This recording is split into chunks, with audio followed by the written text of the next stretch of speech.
My name is Jordan Braunstein. My job title is Principal of Visual Integrator. We are a middleware consulting firm. Today I'm going to be talking about WebLogic and some of the application frameworks that are built on WebLogic. WebLogic is and has always been a leading application development platform, even going back to the BEA days. So some of the great features that WebLogic provides is scalability, the ability to build very robust applications that can support many simultaneous transactions, many users, and be ironclad and robust enough to be enterprise level, as well as user facing for the broader public community. Some of the application features that are out there are the ability to build rich applications using frameworks on WebLogic, such as Oracle Application Development Framework or Oracle Mobile Framework, or whatever the case may be. But a lot of these are very feature-rich plugins into WebLogic in order to develop and build user-facing applications. A lot of times customers really have to consider, do I want to use a solution like WebLogic, or do I want to look at an open source solution, and what kind of app server kind of container do I want to begin to look at? Some of the great features that we see with WebLogic is obviously it's coming from an Oracle brand, so you're going to have a lot of good support when it comes to that, and that could be product support when there's issues, implementation support, or whatever the case may be. We always know that Oracle is going to be putting out a lot of new features and staying somewhat close to where the industry is going as far as getting their features out the door. Some of the other great features in addition to application development is doing content management, because obviously in the Oracle Web Center suite, which is part of the Oracle WebLogic suite, you can begin to do things like building portals, building content management, building collaborative integrations to social and cloud and whatever the case may be.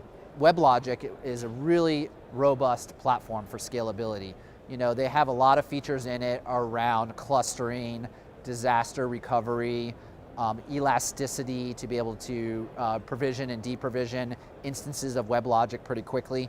So we feel scalability is actually one of the sweet spots for WebLogic. The ability to ramp up for concurrent transactions, concurrent users, and so forth. We've done a lot of performance testing on it, and we've ramped it up through some of our performance testing tools and seen really good results. The key is to be able to maintain a good solid level of performance, even though the number of users is increasing or the number of concurrent transactions is increasing. And we've seen really good metrics come out of WebLogic, still the ability to do things like supporting 10 seconds or less transactions or click times for end users. And that's really the key, is can this still have the same level of performance as you're increasing the volume and the load? Some of that comes from experience, because obviously we've done a lot of implementations, so we've had to do things such as open support tickets, call into support, and they can obviously range from low priority to high priority production downtime systems. So if you're not an Oracle customer and you haven't had that experience yet, you can actually ask one of the Oracle partners such as us, what's been your experiences of support. Now we do things as well where if Oracle support isn't moving fast enough for a particular issue, we'll actually sometimes provide that level of support to a customer as well. It's not to replace Oracle support by any means, but certainly it's an ability to support the customer and their applications. But Oracle being a very large company, they do a lot of R&D investment into support, so we've seen pretty good results from that. And then sometimes folks are always concerned that the person working on their support ticket doesn't have the knowledge. We've noticed Oracle's done a pretty good job at doing escalations from their tier 1 support to their tier 2 and tier 3 in order to get the software engineers working on patches or fixes and so forth. So, overall the support has been pretty good. If you've been an Oracle customer in the past, you would expect the same level of support. But if you haven't had that chance, then you would try to ask some questions, do some references with other Oracle customers, talk to their partner community and so forth in order to do that level of evaluation. Probably some greater ability to support API management, some greater ability to do things like supporting Node.js.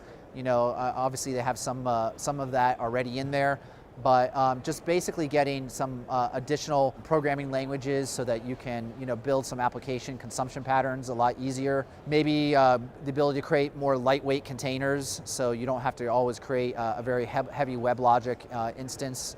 We've seen WebLogic in the cloud and it works, but obviously some more investments into that.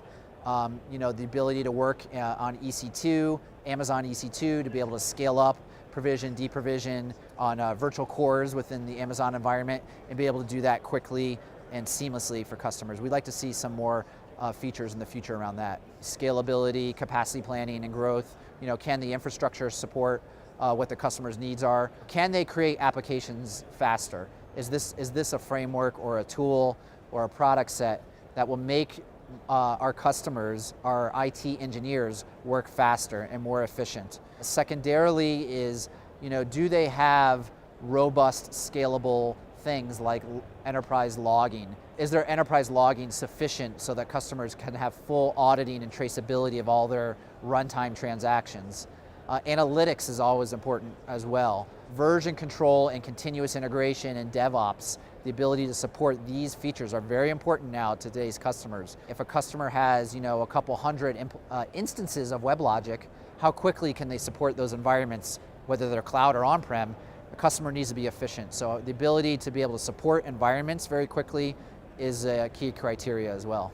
Well, I don't give anyone a 10, but from an app server perspective, WebLogic's definitely going to be a 9 to a 9.5 because they've been, in my opinion, one of the leading app servers on the market today. And they've been around for so long, they're proven, they're at pretty much all of the, well, I shouldn't say all, but a great majority of all the Fortune 2000 have either worked with WebLogic in the past.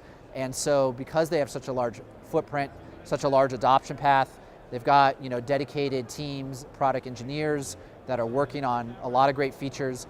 We've been a lot of customers have been very pleased with WebLogic.